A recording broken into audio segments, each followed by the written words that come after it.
For every veteran, there is a story about a calling to serve, to fight for the freedoms of the American people. And every story has a struggle, a sacrifice, and invisible wounds. Warrior Watts programs help veterans recover from PTSD and invisible wounds through exercise, nutrition, and connecting with other veteran leaders. It is estimated that 22 veterans die each day by suicide, and another 30 veterans die each day by substance abuse. These are preventable deaths. Warrior Watt is committed to fighting PTSD through fitness, nutrition, and community.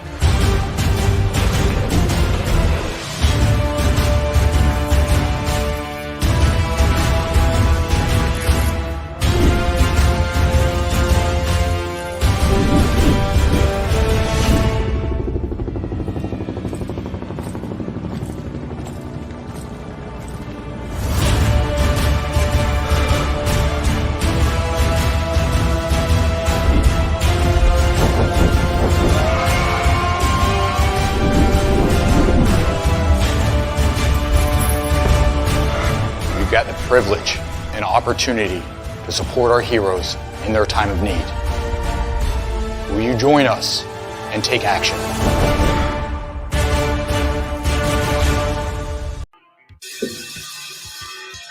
All right. Welcome back. MisFitNation. We are a show founded by a veteran and hosted by two veterans and a military spouse. Our mission is to get people to tell their story to the world. If you're an author, share your tips with MisFitNation. If you're a musician or actor, our audience needs to know how they too can get into the business. Coaches, we love our coaches. Come on and share some of your tips with the MisFitNation to help them become better versions of themselves. If you're a corporate leader or an entrepreneur, come on and share how you did it and how hard you have fought for success.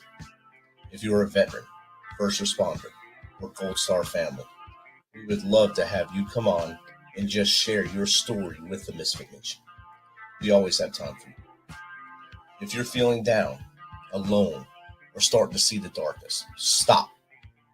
Think about those who are around you. You are not alone. You will be missed. If you feel like your problems will be a burden to those in your inner circle or are embarrassed, dial 988. If you are a veteran, take option 1. We need you to keep pushing forward. Don't make a permanent solution to a temporary problem. If you're a new listener, welcome to the MisFitNation. Be sure to subscribe to our show on your favorite podcast apps and also on our YouTube channel at @_MisFitNation. Subscribe and click the bell to keep you up to date with our latest episodes and all of our news. You can also find us on Heroes Media Group and About Face Radio. Now, let's get to the show.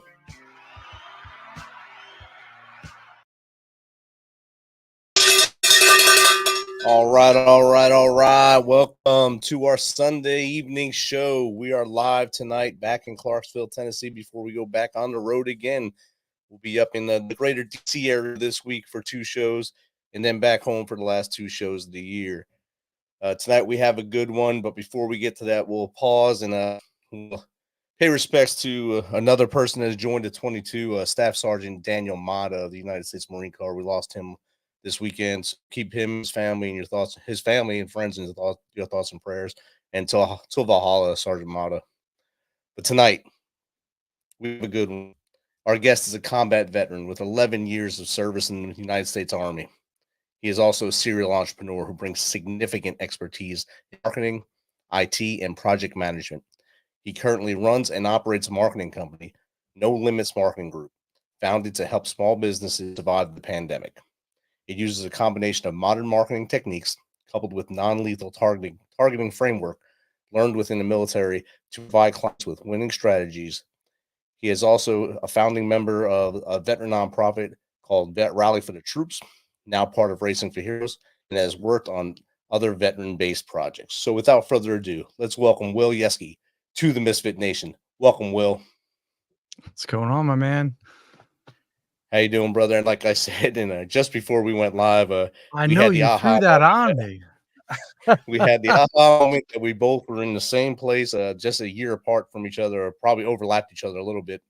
And the Argonaut Valley is not a fun place. Was not a fun place, and we both survived it. We're both here, but your story is out there now with the book Down the Valley. So, welcome to the show. I can't wait to hear more about you and your life and pre, during, and post service. So, Will, the mic is yours. Tell us a little more about you. Oh man, you got me pumped up in that intro. I mean, you had everything from the warrior wads, and I'm like, whoa, I'm feeling amped. That was a great commercial on there and stuff. And then you just keep them coming, before you're like, hey, or we're about to go on, but I was in the Argonaut too, and I'm like, wait, what? What? Oh, so then you must have seen that and been like, holy crap, like this guy, I got to talk to this guy. Definitely. I kept like in Oregon. I was shake. Right? I mean, it's wild that there's been so many people either through this project, or that have reached out when they see, Argonaut stuff or we're talking, and then they're like, oh yeah, I know that place. And it seems to just be to where it's now, people are it's starting to circulate and people are getting that, oh, that place. Yeah, damn that place, damn the valley. That's the title, But yeah, man. I mean, hey, you got I was doing cars pre-service anyway. I kind of joined up a little later because I mean, we grow up small town, New England, and I had felt the need. I wanted to join the Marines a little bit earlier, and I ended up getting talked out of it. And this was pre 9/11 and everything, and went to school, went down the motorsports path for a little bit, was with BMW and then on to Subaru. And I just kind of had this thing to where I need to hit the life's reset button. And I kind of looked at it and was like, you know what? I know we're on we're at war right now, but it's something I always wanted to do. And if you think about it in this way, it's really that chance is always there. And if you're joining up, like really, quite honestly, I wanted the full experience, and man, did I get it, right? Yes, you did. So yeah, whole yeah, right there, man. This, I mean, really, seriously, like in 1 year's time with that, and people, all these different stories, and they're like, wow, must have been quite. I'm like, that was 1 year. I didn't deploy after that. That wasn't it was just how it went the rest of my time in service. But, crazy stuff, over there. But I mean, even getting over the 82nd Airborne, yeah, that's a little bit of, you go in and you have that standard. Hey, I'm gonna sign on the line. I was trying to be Green Beret right off the bat through the X-ray program, and yeah, I mean that's a recruiting tool in itself. Yes, but there's a lot of, I mean, a lot of guys that were there through basic training. There was a bunch of them that ended up making it. Crazy, I mean, the regiment was hurting at that time. And I mean, after the Argondob, I went back to SFAS myself and kind of popped down over there. But, that, that experience was quite the deal. I mean, we show up right before we showed up right before the Christmas ball, and within a year, a little bit less than a year's time, it was just one training cycle after the next. And before you know it, you're going into going over to Helmand first. That was the whole thing. As we ended up, was it 2009? So we were actually slated for Iraq at the time. Oh. And I was thinking Afghanistan was a little bit of a blessing, because I was like, okay, here we go. This is that. At the time, it was EFPs and urban fighting, that building to building. Like this isn't going to be fun. So when they said Afghanistan, in my mind, I'm thinking, oh, we're going to get some standoff. This will be nice, right? Beautiful. Yeah. And then we get to Helmand, and I'm like, man, this is So this is deployment. This is this. All right. Yep. I've heard these stories. This is just boring. And we got into a tick, which actually ties in, Avon Party was sending stuff back saying, hey man, like this place is crazy. We're going to get some hellacious firefights. This is wild. Everybody's going to get their CIBs the first week. And we get there and it's just nothing. They learned very quickly. Like when we would leave, we'd hear across the radios, hey, circle squares are coming through. So they wouldn't mess with us. But October 31st, the day the book was released. So on Halloween back in 2009, that was our first firefight, trial by fire in Helmand province. And so we got in our first tick out there, and that went so textbook. We came off of such a high from that in how we rolled right through. Like it came up. They had a support by fire in the wood line. They had a squad sized element bounding up and we just crushed it. They were unaware too. We rolled up onto the firefight. So I'm sure that was a huge difference. Yeah. Like we had one guy running across, he came around the building, like as soon as we were maneuvering from the second truck into the first position. And I saw him come out, and just his eyes like huge, big as saucers, because we were on a raised road and he didn't realize, they were bounding up, using the buildings for cover. And he comes around and then there's this huge, V-hole cougar sitting above. And it looks up and they were so close, the gunner couldn't even traverse the 50 down. Oh, wow. Yeah. So, and that was like you hear about these things of adrenaline hitting and the specialist cannon up in the turret is throwing the saw from the driver up into the turret from one of the guys beneath. And he jumps up into the turret and like just kills two dudes right there. Just smokes him. I mean, it was just, it was wild. It was wild to see. And then, we get around front and we open up, we had a Mark 19 mounted up top and we start opening up on the support by fire in the wood line. And it was just, go, go, go. You're hearing the pings, you're hearing the zips and whatnot. And it's weird because you're in a vehicle at that point, and then down the road, when we get to the Argendob, you're completely dismounted. So it was a little bit of everything, but then, so after this firefight, we go through and everybody's getting looked over. We had one guy with a bullet hole in the armpit of his ACUs and another one with like a tear in his helmet. I guess a bullet skipped off the top. Just, oh yeah. So some close calls there, but right.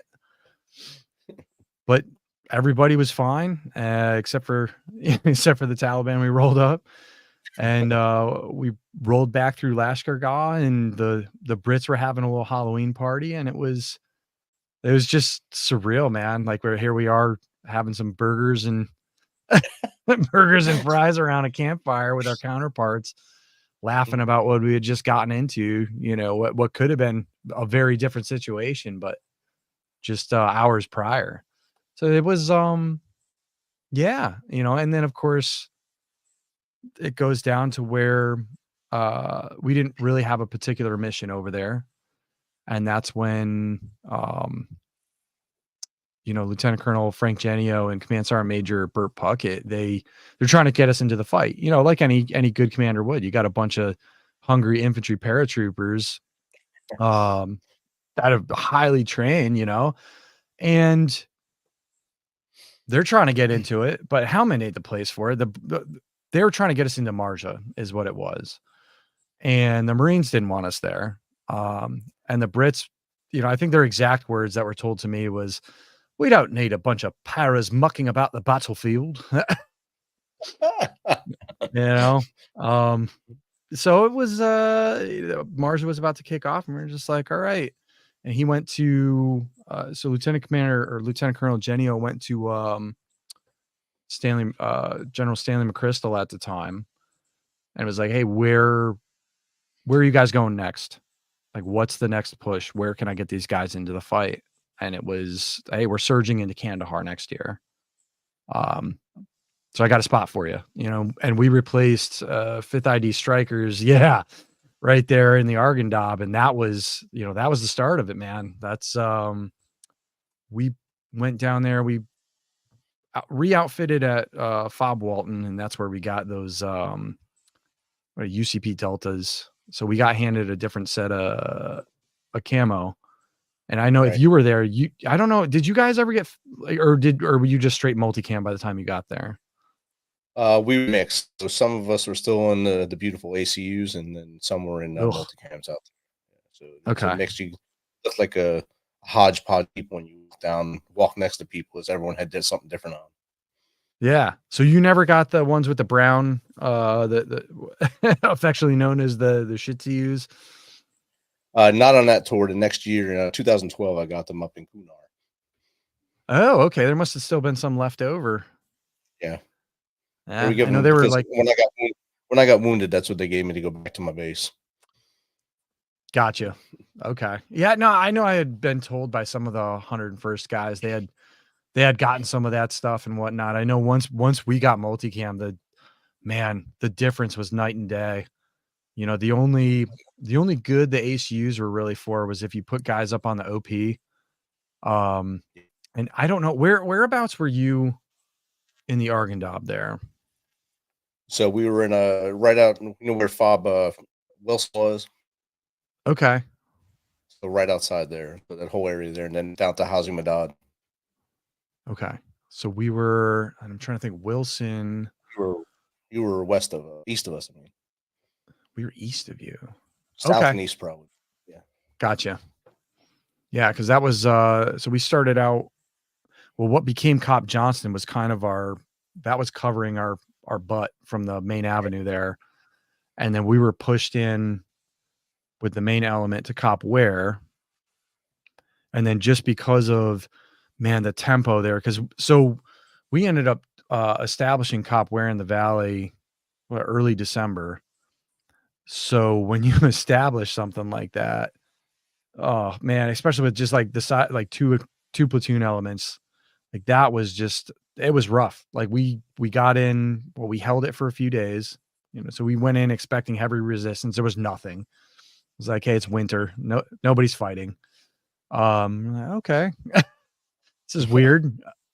And held the area, and then these HESCOs show up, and then it's like, all right, so what are we doing? Like, we're just putting up tents in the middle of a radish field, and we put these HESCOs up, but there's nothing filling them. So there's zero security. Like these things, you can actually just see the burlap like flapping in them.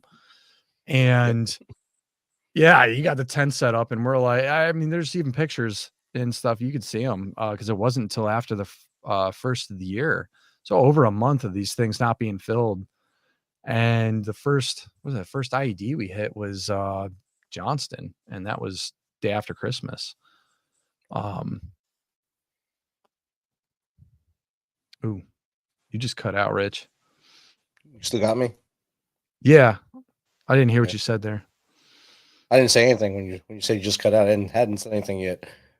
Oh, I got you, man. It's just, I don't know. You still got a little bit of that strange connection going on there. But no, so the yeah, I mean, that was the first December 26th. That was Specialist Jason Johnson. We lost him on that one. And I mean, we had other casualties. There's Private Steve Towery lost his leg. And the craziest thing about that particular incident was we had guys clearing out in front of us. And so the EOD, the first guy went through with the minesweeper, minehound. He goes over it. Nothing. EOD team comes through and clears it. And they're all on the concrete. And the first half of the squad comes through, and I'm about mid stack. I went right over this thing maybe 30 seconds prior.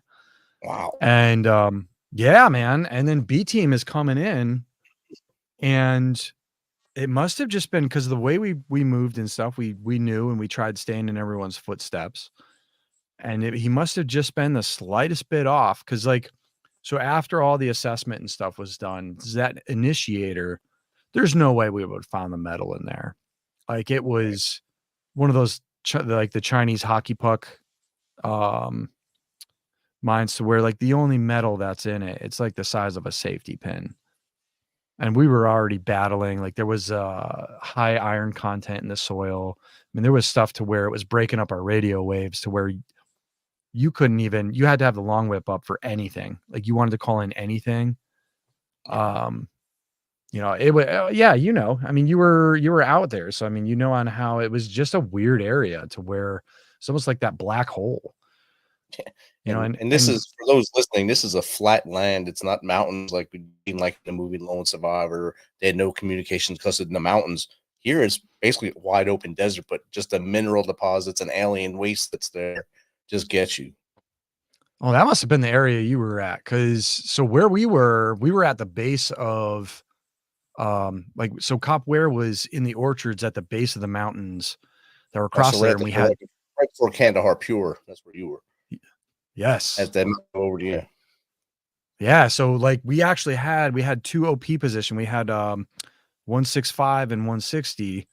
And so we would man one of them. So you'd send like a 4-man, like a little partial squad element up there, send a 4-man element up, and they'd sit up on the OP for, 5 days or so until the next ones come through. And just kind of watch over, either M14s, they had a few of those up there, but the Clue was the big one.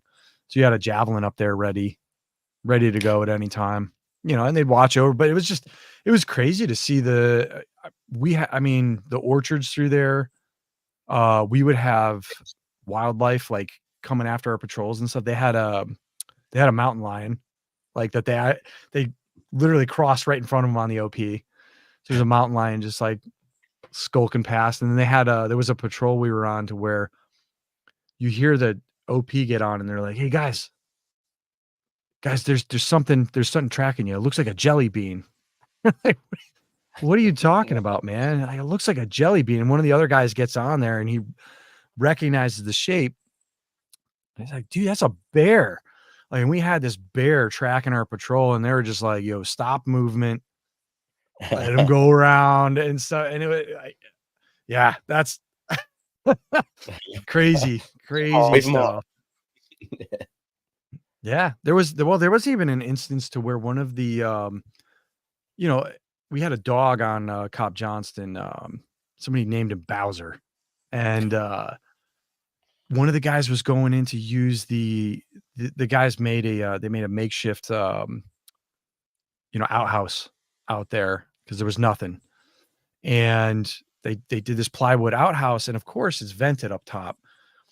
Well, this guy goes to go in to use the shitter one day, and this dog just starts going ballistic, and he's like, "What the heck?" And he opens the door, and the dog goes to run in to the crapper, and the freaking mountain lion that had been up on the OP comes burning out. Like, this big cat just goes running right out the ECP. Like, insane. And if that guy had gone in there, he probably would have gotten mauled, man. It was a horrible time. Like, who knows? Yeah, it would have been. You look up and there's a cat, like big old cat above you. Everything. It was like everything. Everything wanted to kill you out there. Literally everything. Yes. Oh yeah. Oh no, we so that was another thing. We had a patrol to where one of the smaller guys that was with us, he was kind of falling back, and we're close to the end. So the platoon sergeant sort of let it happen, but he's keeping an eye on this kid. We had this pack of wild dogs that was kind of tracking us that night, and this kid was falling back, and they were starting to separate him away from the pack. Like, he didn't even realize what was happening. And platoon sergeant went back. He noticed it and like grabbed him by the drag handle. Was like, "Get up in front." But I mean, this kid nearly almost got picked off by the wild dogs. It's just crazy. That's nuts. And you were there a year before us, so you were the start of the surge. I guess we were the main body of this after you guys cleared and started things up for us in that area. I believe our first casualties were actually right where you were, Specialist King from the artillery battery was one of the first ones we lost right there in Argandab. So it's basically the same footprint you were in, I think. Yep. And now there was also, before we even left Kandahar, I seem to remember seeing there was I don't remember if it was I don't think it was a Humvee. It might have been a Max Pro or one of the larger Cougars. There was a culvert they didn't clear, and they ended up losing a bunch of guys there too. Like it was like right out in front of Cobb Johnston. Probably they lost a lot in that area. They got hit pretty hard there. It was like I said, it was artillery turned into infantry for the mission, and learning Yeah, on the I fly. remember when they showed up. There was half of them, and we were, man, we knew as soon as they came in, we were just like, this is a bad. That was one of the first things we noticed was that, like, we came back in on our left seat, right seat, and these guys weren't even like, we're immediately going into dusting off weapons, pulling everything apart, scrubbing it down before we, hit our rack and stuff. And they're all like, oh God, like we need to rest up before guard rotation. They're like, no, man, like you need priorities of work. Like you need to be ready to go at a moment's notice because you don't know what happens out here. Like it could just be go time like that. It happened on multiple occasions. Steep learning curve. It's a steep learning curve, and if you don't you don't study from the people who've been fighting there, it's hard to catch up unless you are a good study, I guess. Even the guys who replaced us, they didn't want to listen to a word we said. They knew It everything seems because to, yep. they read the call magazines and stuff. We told them, that's not how this works. It's not how it works here at all. Don't go there. Don't go here by yourself. No, we can do it. All right. What you got to do. Do what you got to do, and we'll see you. Yeah. That's that, believe it or not, that's the underlying theme here. I want to say is that quite honestly, it seems that a lot of the destruction end of things was all ego based, quite honestly. You got to Especially be in able the to put early, that stuff aside. Yeah. seeing like I guess the first 30 days and the latter 30 days, probably your worst days in combat. Everything else was kind of flash, flash, flash, flash, flash. It's all the same stuff over and over again. But the first 30 days, you're like that, either ego or cocky or whatever. You know more than the guy that's been there.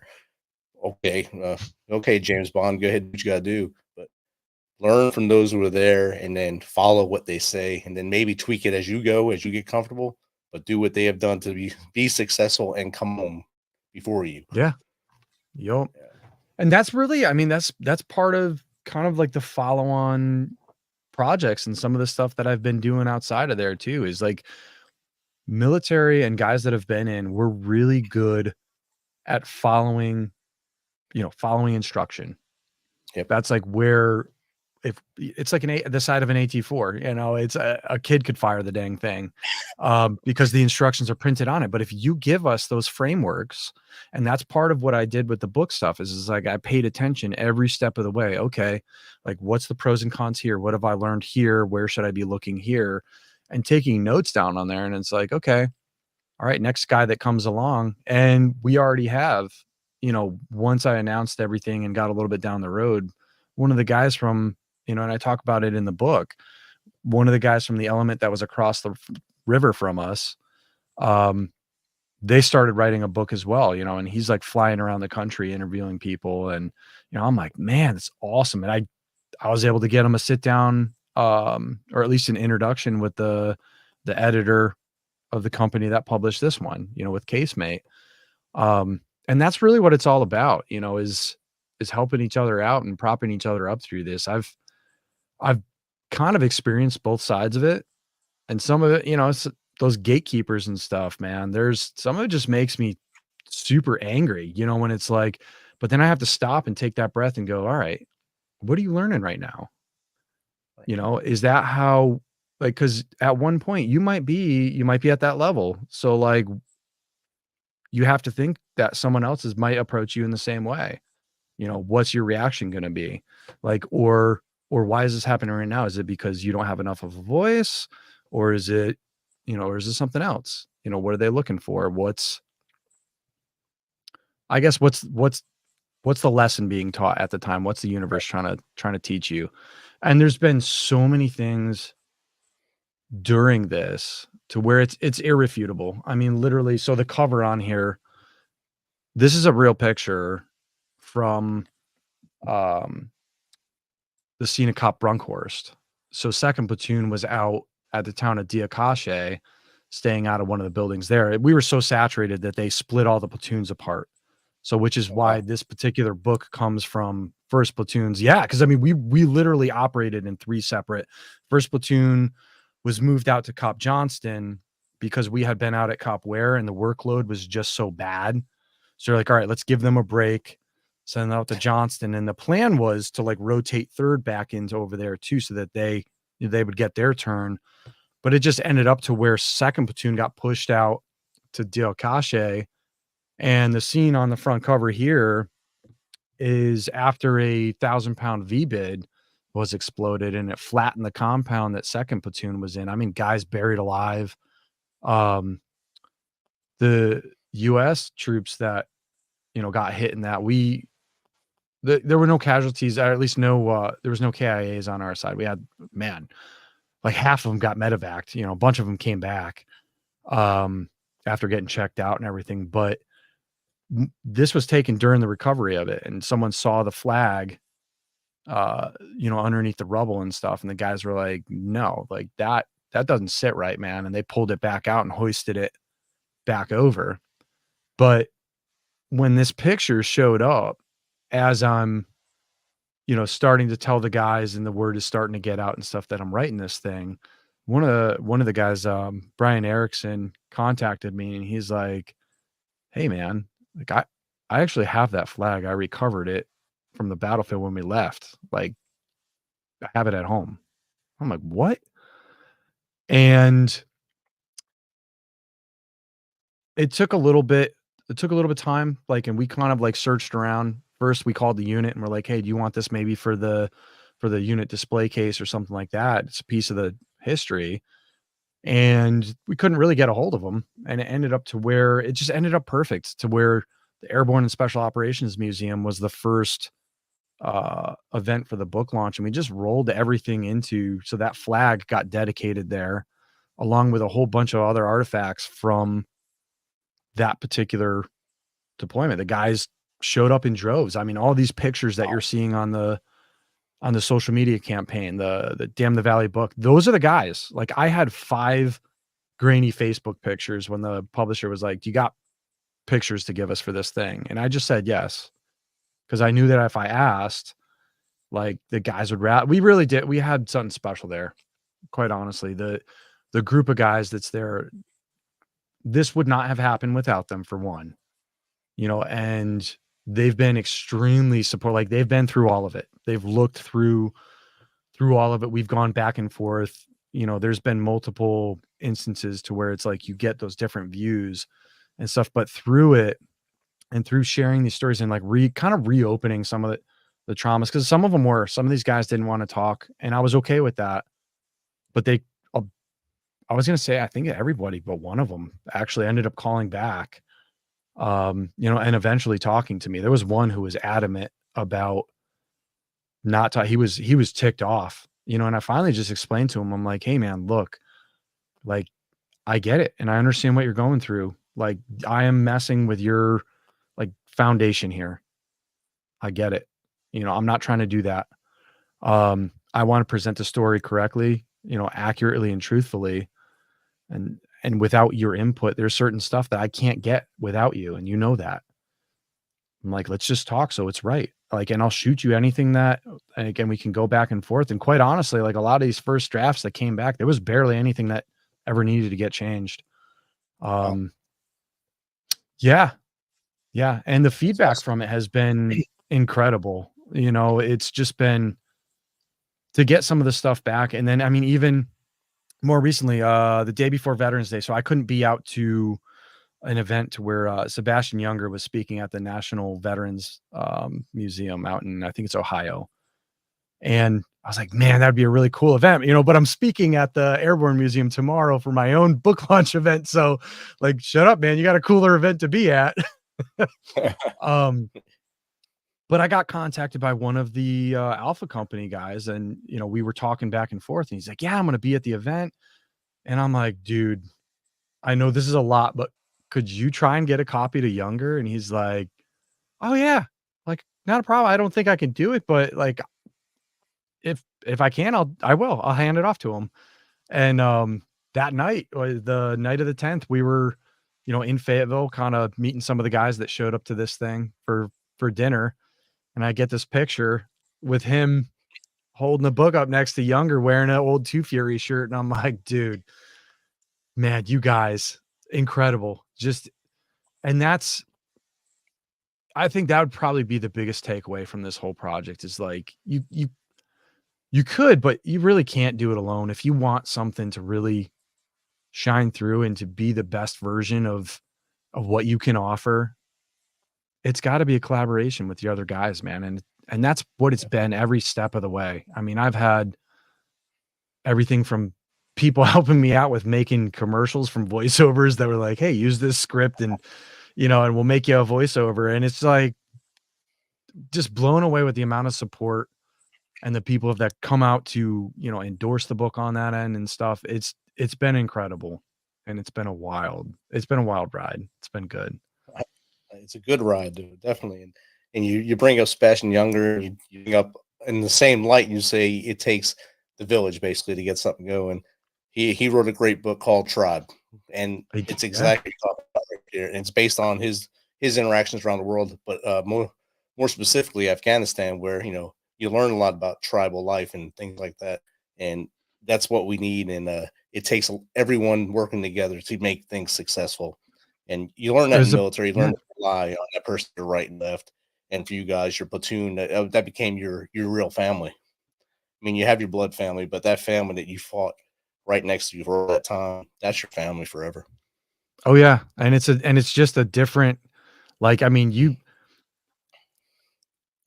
those guys just go to the ends of the earth for you to where, I mean, and it really, and it's like, you don't want to let them down either. Like that's the other end too, is like, you have that mutual end of like, you don't want to see them fail. And again, it all just wraps right up into the whole, I can't, there's no end. It's all full circle. Like it really, like you're saying that book Tribe. So like Tribe was actually a book that and it's just funny on how this worked out. So when I got out of the military and went back to school, I ended up going to Towson University for my undergrad for business. And it's funny. That's actually the sweatshirt I'm wearing now is from their military and veterans club.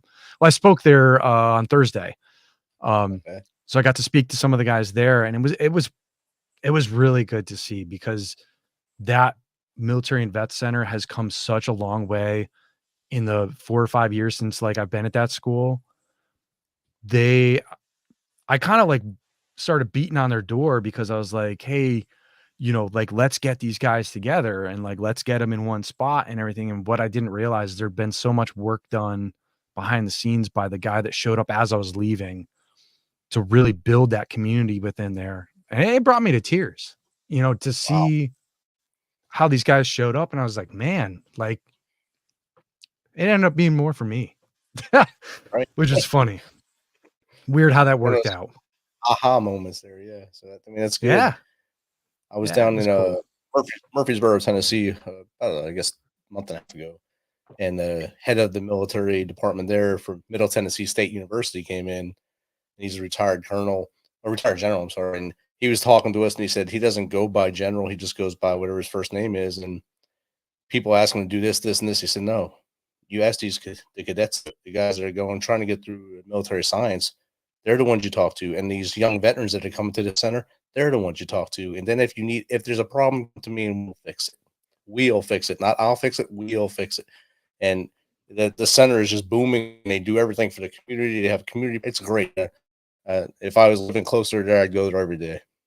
Heck yeah. I mean, do you think too, is that like possibly, because I know that there is that whole issue to where you see a bunch of the guys out there where the VA payments and stuff start to become a handout as opposed to like, using it to actually better that end or maybe supplement, as a secondary income. Like you have that other revenue stream that allows you that foundation or that base, to be able to do these other options. Like, I don't know, write a book or be involved in your community or You know, Start a yeah. I mean, I'm podcast. just start it. Yeah, anything, but like make yourself useful, and then find out where you fit into there.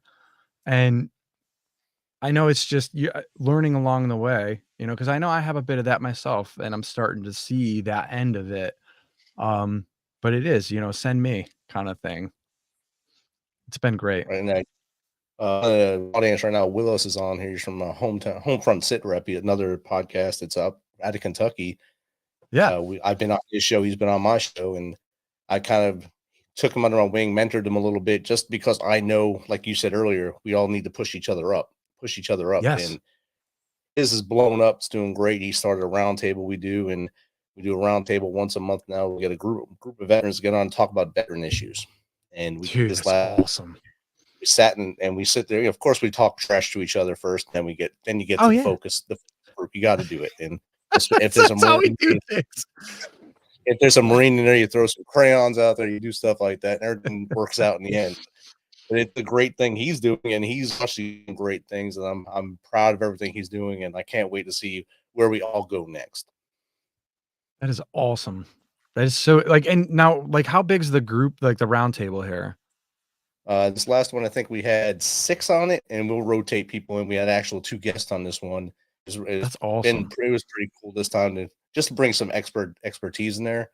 Yeah. First time we talked, it was right when Hamas attacked Israel. First one, it was a little charged in that one. There was guys that were from as far back as Black Hawk Down days, 1993, to current WAP guys. So there's different opinions on what's going on and stuff. So it's good to get that healthy talk, that healthy vibe in there, and still be able to smile at the end of it and say, "Good talk, bro." And then this time we talked about current things. Of course, suicide comes up a lot because that's one of the biggest things for us. And I'm a big advocate. You just said it now.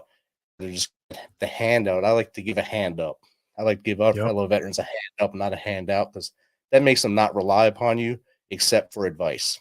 Give them that hand up, and this is the way, the direction you need to go. Here's your compass.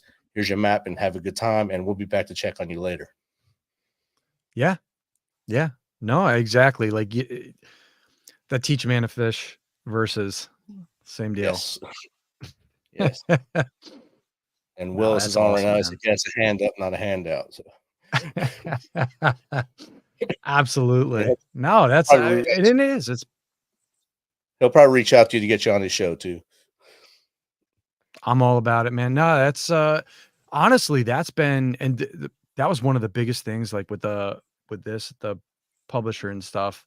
They even they came back and they're like, because I was on Team House, and I think one of them said, I don't remember if it wasn't the publisher. Somebody said it recently though, that whole, man, this book is really blowing up. It's quite the overnight success. I just started laughing, and I'm like, do you know how many I did 18 podcasts, I think what now you're number 20 or something, 20 or 21, but it's like, to get on this stuff, you got to do the reps, and it's like, there was so many different shows across there, and wow, you sound really good on there. I'm like, yeah, go listen to the earlier ones, and you can, I have no shame in it, because it's like, this shows the progression behind it. And it was like, okay, I'm still, I mean, you can hear right now, I'm unpolished during this stuff. I'm still figuring out my way on it, but one day we'll get there, but we'll all get there together. Right. Be a fun ride getting there. That's what you got to do. Have a fun time. And if you listen to my earliest shows, I'm in episode, I just published episode 330 tonight, right before you came on. And if you go episodes 1 through probably 20, some of them are recorded in my Jeep while I'm driving in a Jeep. Jeeps are pretty loud. Yeah. So they were raw, uncut, and I don't do a lot of editing. If you say something on here, it's going on there. So and this is live, so I can't change what happens live. I don't have an easy button here. So I believe that if what we said is what was meant to happen, unless there's some kind of glitch, like you said earlier, I'm fading in. That's just my max headroom stuff happening there, so that's good. But if you listen to those and see where I progress from there, now I have an actual boom mic. I have my wife put me in the studio up here because she got tired of me downstairs. So here I am. And you got to keep progressing. And someday I'll have maybe a classroom so we can see other. There you go. Absolutely. And that, yeah, I Yeah, know. so I, that I keep getting the eye because of they see the new piece of equipment coming in, or the key lighting, and they're like, "What is that?" I'm like, "It's my job." was that Shh. No. approved? Was that approved? Yeah, all right. Sorry, Major didn't sign off on it. No. How many microphones do you need? Oh, need or want? all, all the microphones. No. All of them, definitely. So where But can is the book sold everywhere, or is it like just it is. online or in stores as No, well? no, no, no. It's so we've been having trouble with the in stores. And I'll explain that. So you can get it on Amazon. Amazon's the quickest, the easiest. You can get it at the publisher, Casemate. They do military history. That's actually why I went with them on everything. Is they did a fantastic job on like the editing, and like I know like I supplied the cover stuff, but working with me and everything, they did a really good job on. They were really good about keeping the vision and whatnot. But yeah, Amazon, Casemate, Barnes and Noble. Um, so Barnes and Noble is weird. They got in X amount of copies to where they haven't been able to keep things in stock. Like we sold out the publisher's warehouse a week before the actual publication date. So they had nothing left to send out. And then the publication day, bookshop.org went down. They didn't have anything left. Barnes and Noble had like one copy left in their warehouse, nothing Oh in the man, stores, because they were like, everything's already gone. We're like, what? So they reordered more, and they still haven't had enough to put on the shelves. They're gone again. Um, Maybe eventually, I'm hoping they get on the shelves by Christmas. Like they just placed this massive order, so we'll see. But yeah, Amazon right now is like the quickest. I also have a side project for author signed copies that you can get them online. And the reason why I did that is that for every 2 of those author signed copies that I sell, I can get 1 copy to the guys that were there. And that's my goal, is to get at least 150 copies out to the guys that were over there, you know. And it might even develop into something else, you know, over time. But that's kind of that. I hate asking for that, like, you know, hey, donate money to give something, and be like, no, I feel like I at least owe something, so I need to put it into crowdsourced, you know. But it's not marked up, same as retail, 35, and I'll get you out a signed copy. You know, I usually send them the next day. And yeah, I mean, you can check it out on social too. At Damn the Valley Book across Instagram, Facebook, um, TikTok, YouTube, Reddit now. I mean, you name oh it. man, I you know know, you. right? Well, I figured out Reddit reads, and I was like, oh man, like there's a bunch of guys on here that are actually reading. People are they're lit. It's good. Yeah. And I mean, you can get almost like all of the stories and stuff on damnthevalleybook.com. There's actually something up there to where, and I want guys to do this, share their story, because through this, that's the whole thing, is like, let your stories be known out there. And it doesn't just post up on there, but I have something called the Wall of Stories, and send stuff in. I'll put it out there, you know, as long as it's not like vulgar, disrespectful, or nasty towards someone. Yeah, I'll put it up there, man. Like, this stuff is real and it needs to be told. The stories in this book are very real. Like, it's not, I don't do something to where it's a nonfiction book and it reads like some dry, boring deal. Like, you are in it. Right. I don't know if you've read some of this stuff that's in it, but like, you are in it. You know, and that's actually one of the things that was discussed by a few of the guys too, you know, is like they were getting smells and cravings and stuff. So, I mean, it does bring up some of this stuff from other guys. And so, I mean, like, be aware of that getting into it. But it's been good in the way of therapeutic and guys sharing their story and getting this stuff out there and being able to share it among, you know, peers and among guys that understand, that have been there before. Outstanding, and this has been great chatting with you on that. Of course, we're Arkansas veterans together. I was just a little away from you there. The Misfit Nation, you asked why, and I think the pre-show, the Misfit Nation comes from that deployment. My platoon was the Misfits, and since 2010, we've stayed together tight, just like your platoon there. And you know, on December 31st of 2010, we lost Sergeant Michael Beckerman. He was clearing a compound in Hazy Madad, and him and or the lieutenant stepped on a device, and we lost him, and the lieutenant became a triple amputee. But that's our why. That's why the Misfit Nation's still alive today, is because of that platoon in 2010 in that same damn valley. Man, I got to hear your story sometime, man. We got to either, you said you're coming out to the DC area, which I'm not all that far away from there, by the way. Man, I wish I had known. Yeah. I'll be up in Sterling. So. Okay. Yeah, you're right around the corner. Yeah. Cool, man. Probably I'll get on the what's a gold line that goes further up there, I guess, or whatever, yellow line. I'm not sure one goes there, but now I can jump on that and meet you at a train stop.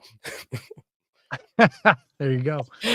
All right, brother. Any tips you want to share with the audience on how they can be successful without getting a handout?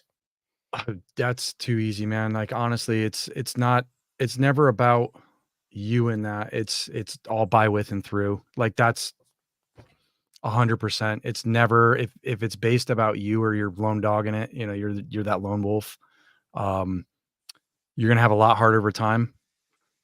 Smooth out the slipstream. Ask the people around you, man. Like, get your mentors and stuff, get the crew around you, bounce ideas off people, and always be learning. Like, I'm not saying like put down the TV remote and stuff, but I mean, like, fill those times. Like, that was one of the things when I was going to school, one of the biggest, I learned so much in the way of, I had an hour commute to school and an hour back, and I would listen to podcasts, and I would put on podcasts that dealt with, hey, what do you want to learn?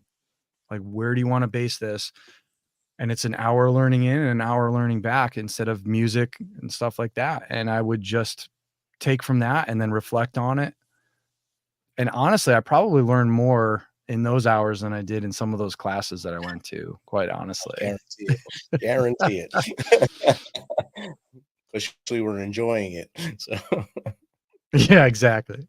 Nah, I had some good class. It was a good school. Honestly, it was a really good school. And I love to hear that now the Veteran Center is, doing the things they're doing, and they have the community that they are, because really that's, again, I'll just hammer it home one more time, community and that point of being together there. And you're saying we're on a show called the Misfit Nation. It's about that network, man. It really is. Definitely 100%. Will, it's been great chilling with you tonight. Hope you have a great rest of your month, and especially the holiday season. Much success for the book. And if we do get to cross paths up that way, it'd be great to chat and share our stories. Heck yeah, Rich. Sounds good, man. Thanks for having me on. All right, brother. No problem, brother. Anytime. If you want to come on again, just give me a holler. Absolutely. No, it's been awesome. All right, brother. Have a good night. Too.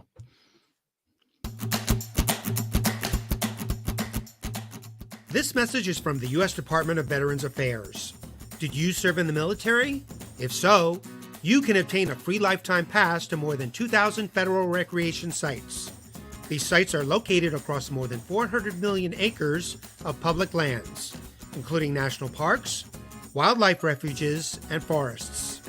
The lands host activities to fit any lifestyle: hiking, biking, fishing, camping, and much more. Gold Star families are also eligible for these free lifetime passes. Plus, they cover entrance fees for a driver and all passengers in a car, or up to 3 additional adults at sites that charge per person. Obtaining one is easy.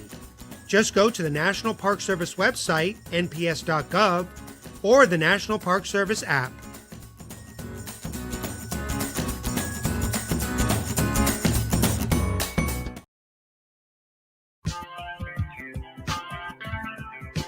Thanks for checking us out and being a part of the Misfit Nation. Don't forget to visit our website at themisfitnation.com. That's themisfitnation.com. Check out all of our past episodes and get some of that great Misfit Nation gear. As always, be humble, stay hungry, and keep hustling, because we are Misfit Nation. Misfit Nation. Misfit Nation.